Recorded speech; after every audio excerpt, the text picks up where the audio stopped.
Hi Pisces, welcome to Higher Source Tarot for your Is It in the Cards Love Tarot reading for July 2023. This is a love reading for all Pisces, Sun, Moon, Rising, and Venus. Thanks to everybody for all the support.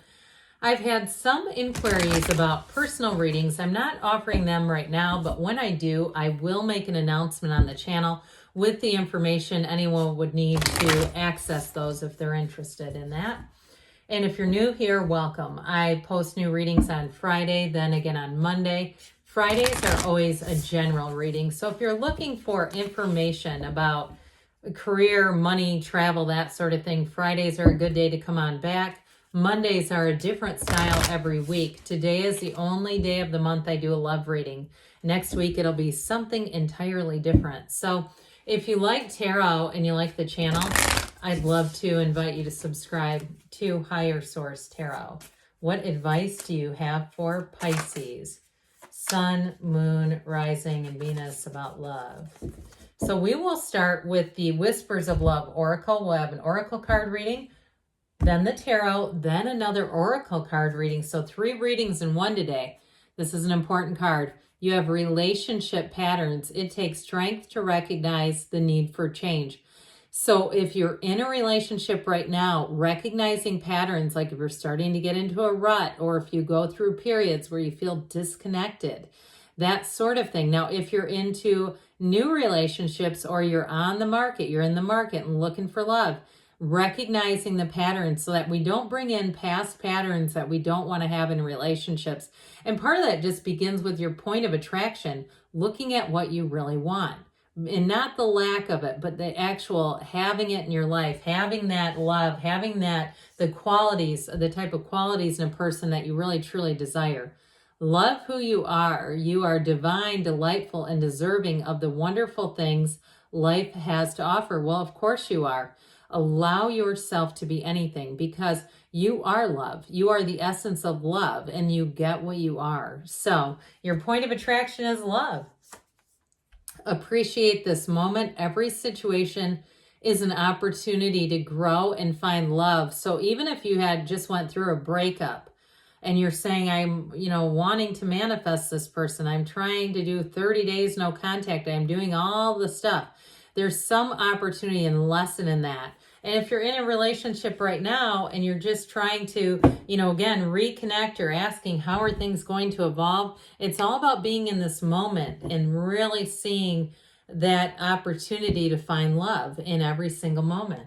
All right, now we'll ask the tarot, what advice do you have for Pisces, Sun, Moon, Rising, and Venus to attract the love of their lives into their lives, please?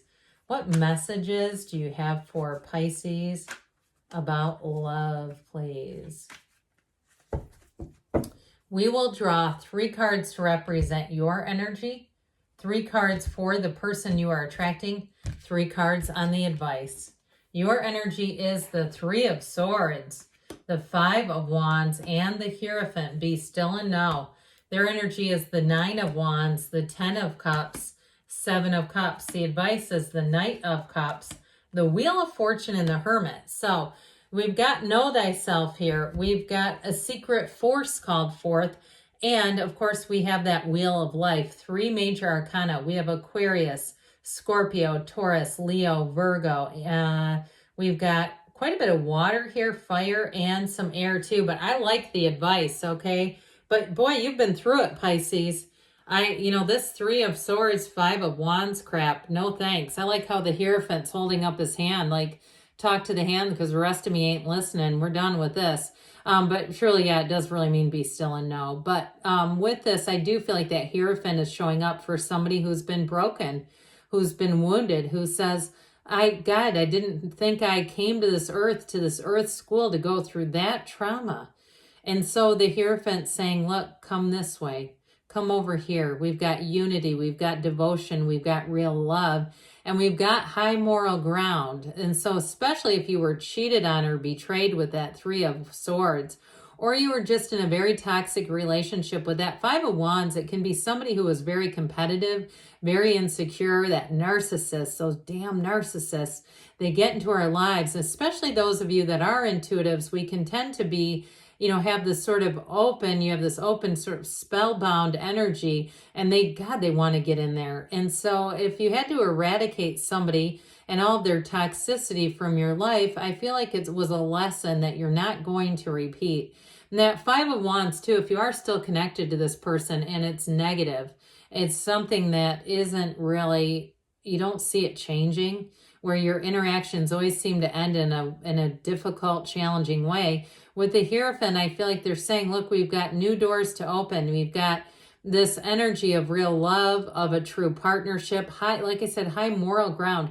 With the energy of the Hierophant, that's totally trustworthy. This is not, it is in your energy, but it's also indicating your deep desire to have a relationship where you can trust the person impeccably. You can trust the person undoubtedly so. And there's no second guessing. There's no going through people's devices.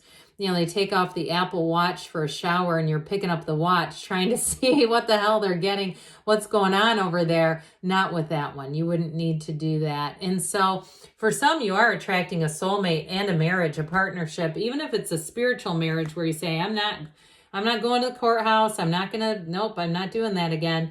Whoever it is that you're attracting to, I do feel like they were almost at the point, or they may have actually given up on love.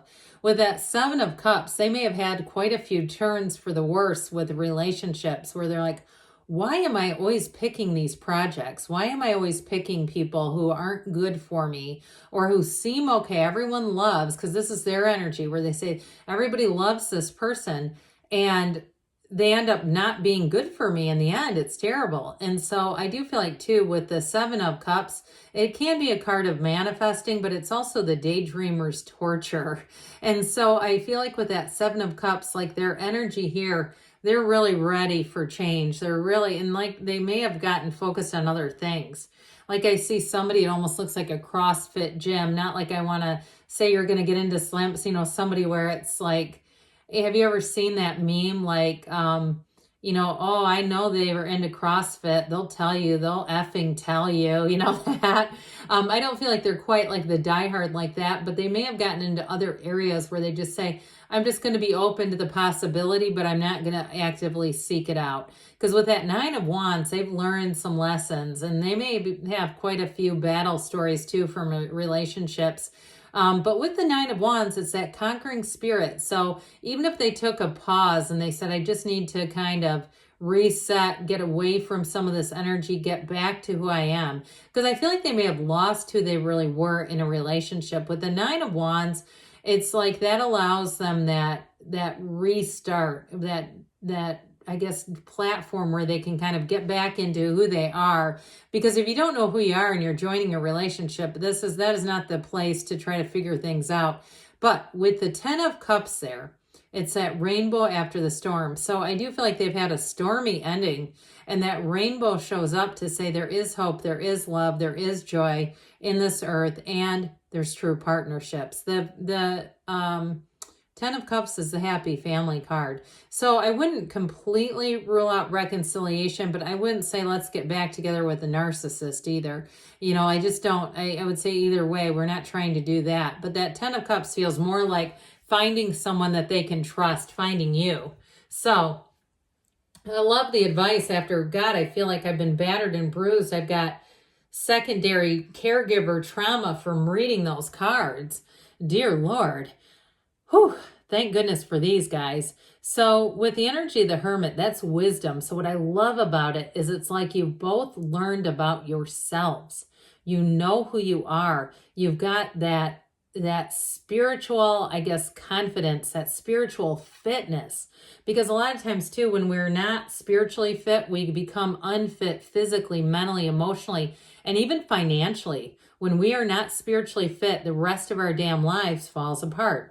So with this energy of the Hermit, it is wisdom, but it's also too maturity. And so in a relationship, this is fantastic energy because it brings in the maturity to grow together, but also have some level of autonomy and knowing that You are a spiritual divine being first. You have to put on your own oxygen mask, do your own self-care, your own spiritual development. Because with the Wheel of Fortune, that Wheel of Fortune turns in your favor. That Wheel of Life is high vibrational energy. So your relationship and who you're attracting is right on time. It's like being in this place of the wheel is fabulous for attracting relationships because it is high vibrational. We don't want to hook in with low vibrational stuff when we're low. That's terrible.